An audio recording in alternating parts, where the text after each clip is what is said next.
On April 22nd, 2026, it was announced that Epic the Musical, a fully sung-through concept album, would be getting a animated release with creator Jorge Rivera partnering with mega producer Jerry Bruckheimer. The average person might not know Jerry Bruckheimer by name, but you might know of some of the movies he has produced, such as Top Gun and the Pirates of the Caribbean franchise. As a fan of Epic the Musical myself, I should be basking in the afterglow of this news, but unfortunately, this is not my first Hollywood rodeo. As someone who does keep up to date with new animated releases, I unfortunately am no stranger to the potential backlash that this announcement may cause. Now, if you're asking yourself, what could the fans of this musical possibly have to complain about with the announcement only happening a few weeks ago? Well, you obviously don't know how petty fandom can be, so allow me to enlighten you. If you followed the release of the Avatar animated movie, then you are already familiar with the potential controversy surrounding Epic. I'm not talking about the leaked film, although I really hope that does not happen to Epic. I'm talking about the recasting of the OG voice talents. What some people may not know is that many actors in Hollywood are a part of this union called SAG-AFTRA.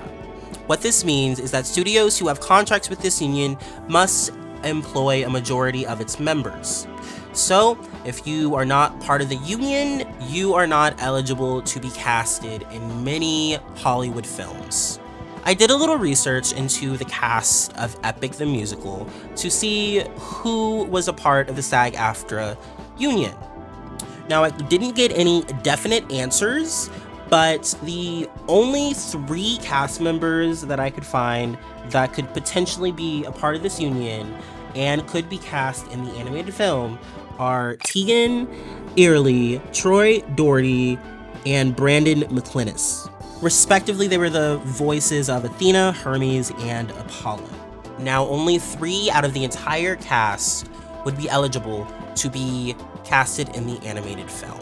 Nothing is set in stone. The other voice talent could become members of the union before the film releases because it is in its pre-production phase. So they have plenty of time to do so. But I don't want to get anyone's hopes up, and mine certainly aren't. It would be amazing if the original voice talent behind the musical that I love was able to reprise their roles in the animated film. But unfortunately, that just might not be the case. And as a fan of Epic the Musical and the story that Jorge has told, I am not going to boycott this film, ruining its chances for success just because it had to make some tough decisions. And I'm not trying to call out any fan. I'm not trying to say if you're a real fan, you would do this. But I am saying just realize that you can do both things. Both things are not mutually exclusive. You can support the voice talents by supporting their future endeavors, even if those endeavors don't include Epic. And you can support Epic the Musical, the story that we've all come to love, by supporting the new cast, whoever they cast. And you have to be aware that there may be many changes on the musical going forward. I am sure they're going to cut one of my favorite songs, Not Sorry for Loving You, because it was just too divisive amongst the fans. Unfortunately, that is just the sad truth of Hollywood. It's built on business compromises and popularity contests in the casting.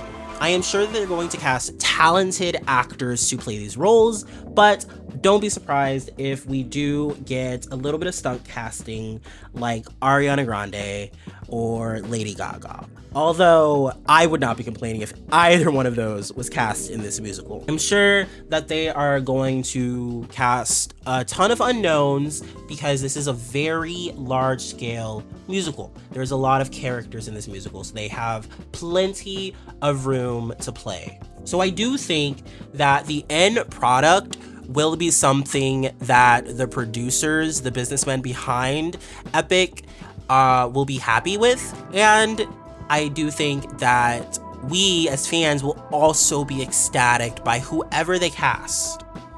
if we are open to them recasting, and if we're not a stickler to them getting the original voice talent. There are going to be changes to this musical that we are inevitably going to have problems with, but there are also going to be changes that we never thought to implement that will just elevate this musical. So Jorge will have to compromise on some of the things that he wants. But I think that he will make sure that the integrity of the musical, the core themes and elements of the musical, will translate into this animated film. I don't think we are in any need to worry, and I don't think there is any reason that we should be boycotting this film unless something super horrendous happens. So we have to be open to this not being a one-to-one adaptation. I don't know about you, but personally, I don't want to be like the critics whose only critique is that the musical is not a one-to-one adaptation of Homer's The Odyssey. I want this musical to be a success.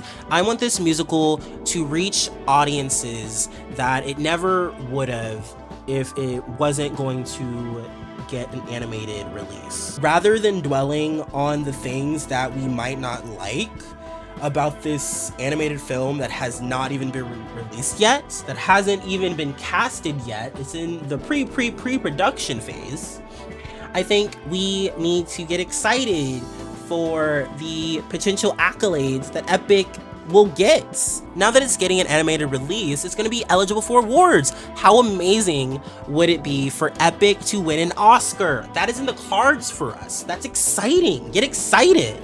I am in no way trying to tell you how to feel, but I am reminding you that Hollywood is a business of who you know, and it's very political. So I want everyone to try to keep an open mind to the changes that will inevitably happen and support Jorge, who is responsible for bringing this fandom together and creating something that we all hold dearly. I will be seated in that theater.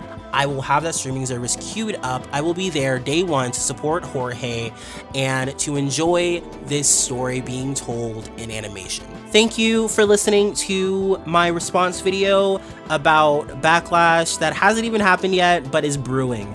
I went to the comments under Twitter and Instagram posts, and I already saw this message of boycotting the film because of the potential recast of the voice talent. Even though many of the voice talent are already supporting Jorge. Many of them have made videos supporting Jorge publicly. So I don't think there's any reason for us to boycott this film, especially when the voice actors themselves seem to be happy with the trajectory of this film.